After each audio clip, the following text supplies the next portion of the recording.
Hi, this is Sally's Book Club. Tune in daily for the world's best books, all Kirpiad just for you.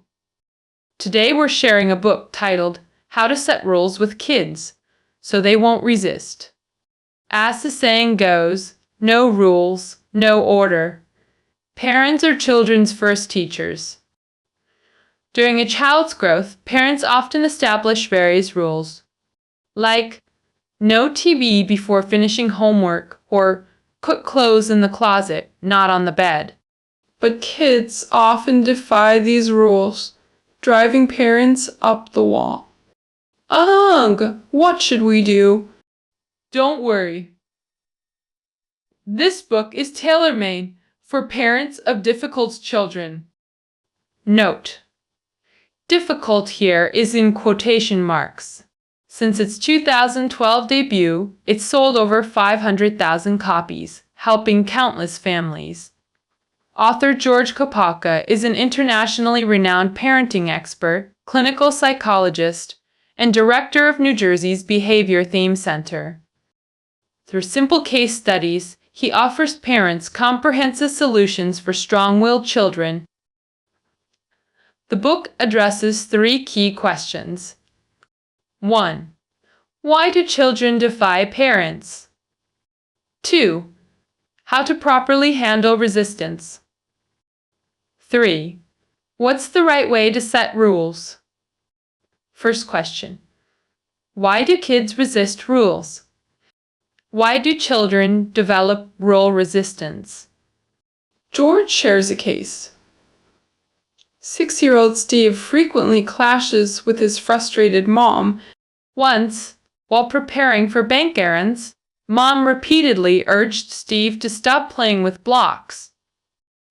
After endless ignored requests, she angrily yanked him up and shouted. Steve kept crying defiantly, leaving Mom helpless. This scenario is surprisingly common in real life. Why didn't Steve comply?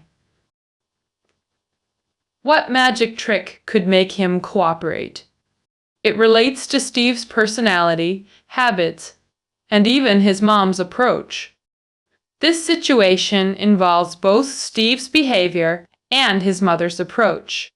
Immature children are prone to impulsive emotions due to underdeveloped prefrontal cortex.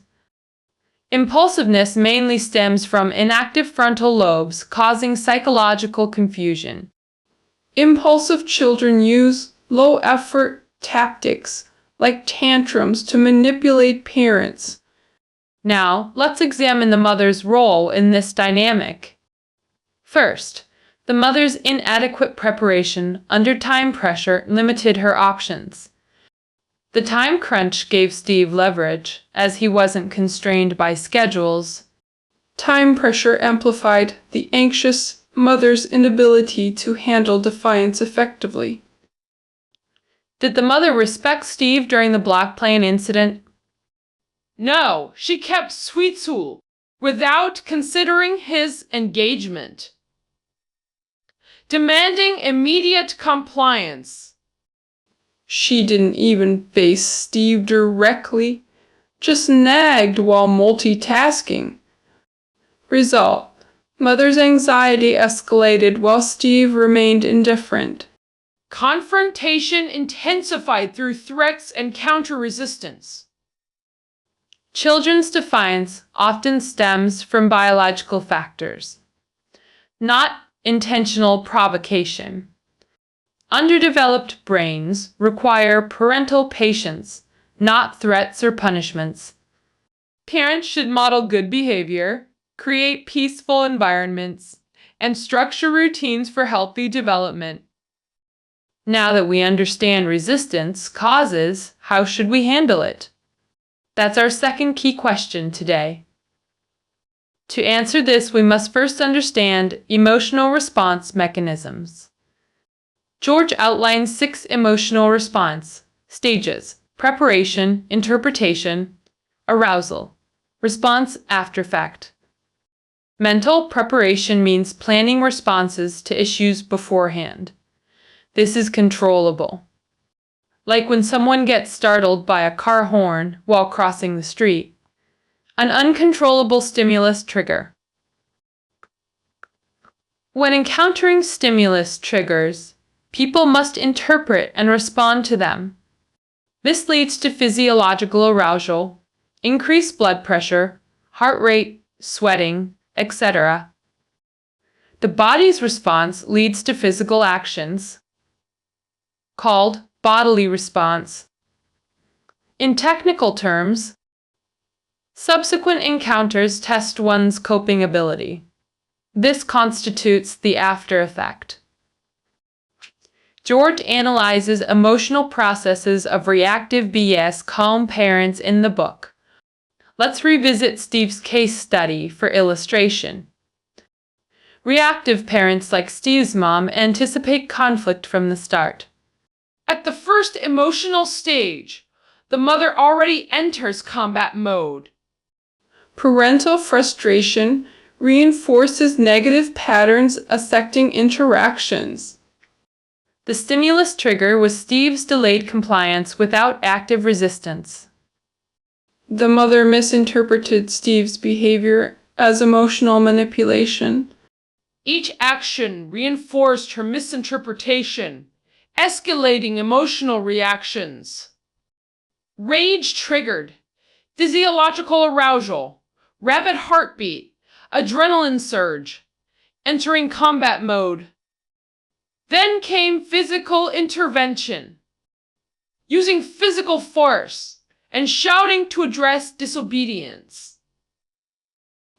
As conflict escalated, Steve lost control completely, ultimately creating negative consequences. How to maintain calm during parent-child conflicts. Calm parents start with deep breathing exercises. They use psychological self-talk. I'll stay calm regardless. This is manageable. Choose your battles. Calm parents allocate ample time for communication with their children. This allows both parties to mentally prepare, though stimulus triggers remain unavoidable. Composed parents maintain emotional neutrality during interpretation, crucial for anger management. Avoid subjective assumptions like, my child is deliberately opposing me. Such assumptions guarantee disobedience. Remember this essential principle. Children naturally exhibit resistance. It's developmentally normal. Parents should explain consequences and let children make choices. This approach enables calm parent-child interactions. When angry, temporarily remove yourself to regain composure before re-engaging. Maintain composure during actions. No harsh words or extreme measures. Post-conflict reflection helps improve future responses. George advises focusing on what should I do rather than what's wrong with my child. During conflicts, now, understanding resistance causes and management methods. How to achieve willing compliance.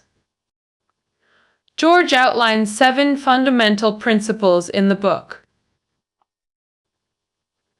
1. Face-to-face communication. In Steve's case, the mother multitasked while speaking to him. Constant movement prevented verifying Steve's compliance. This reflects a common parenting pitfall.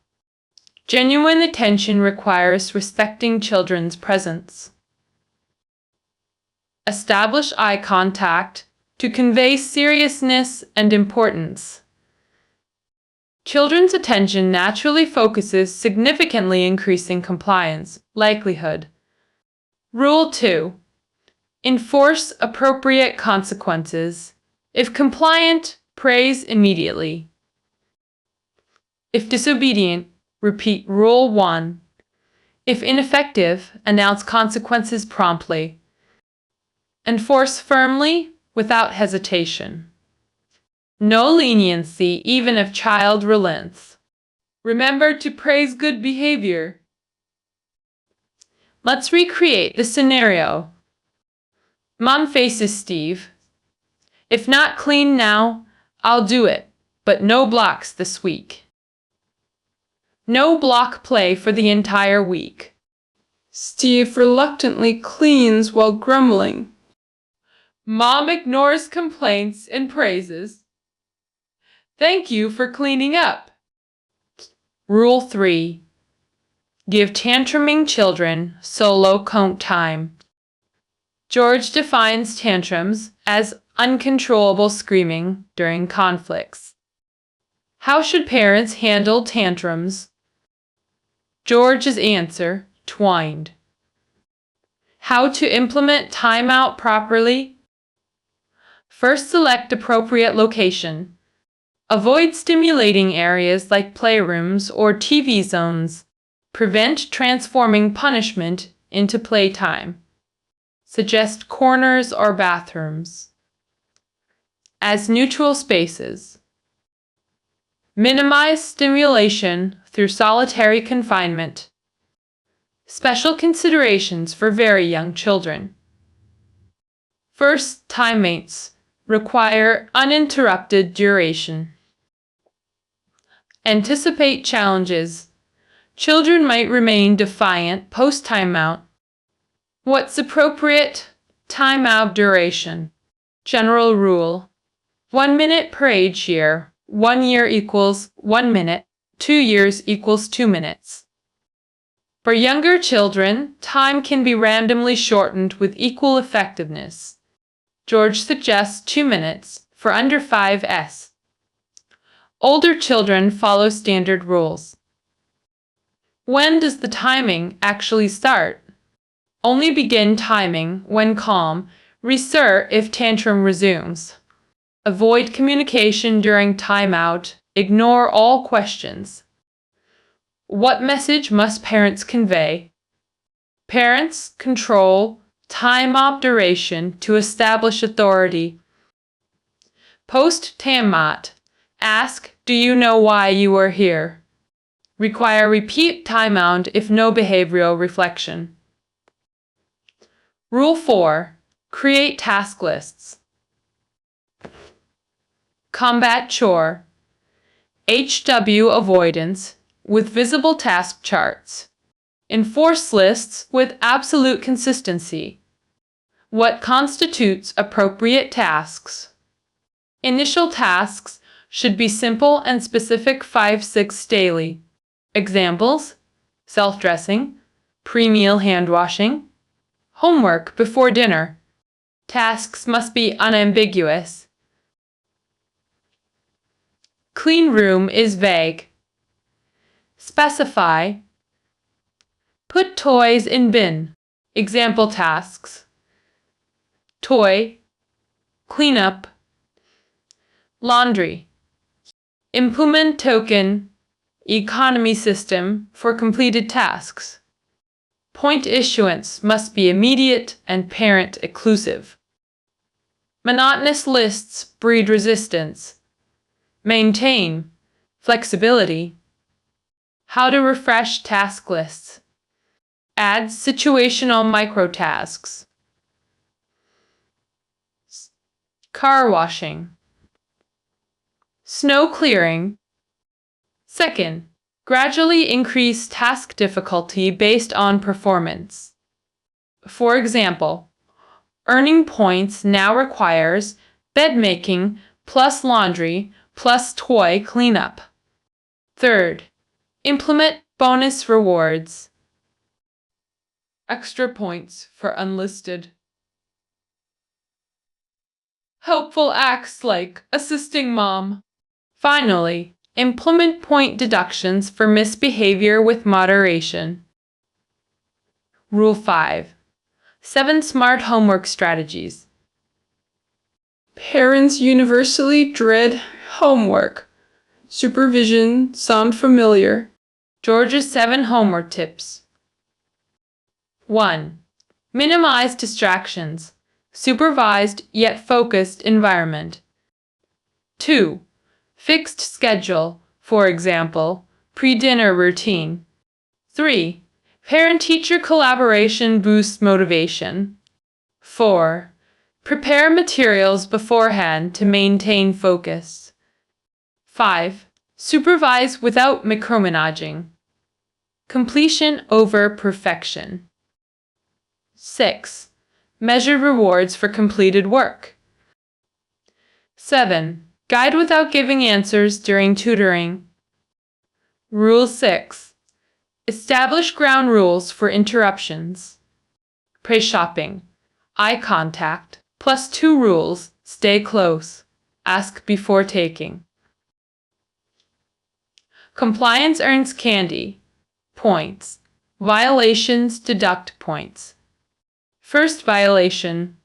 Reburnen. Second, enforce consequence. Tantrums. Trigger. Tame out. In quiet corner. Resume after calm. George advises age-appropriate expectations and guidance. Young children's impulsive interruptions stem from developmental needs. Not intentional mischief, but natural expression. For repeat offenders, conduct behavioral rehearsals. Example, practice. No interrupting calls with role play. Clear reward. Punishment system. Reinforcement. Repeated practice ensures real-world compliance. Rule 7. Warn before enforcing transitions. Smooth activity transitions prevent battles like T-Retodener struggles. George explains TV. Resistance stems from weak self-control and rebellious thrill-seeking. He advises structured responses, calm communication, pre-established rules, repeated reminders, consistent enforcement, create opportunities for habit formation through practice. These 7 principles help parents establish effective discipline systems. Key take.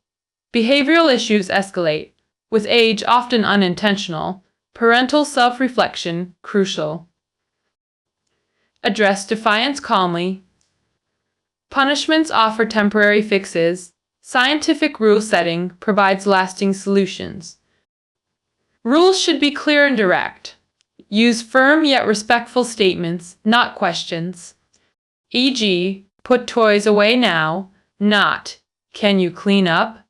Prevents misinterpretation as optional. Parental composure directly correlates with child compliance. Mastering rule setting fosters guidance, adherence, character development, and future success. That's today's insights.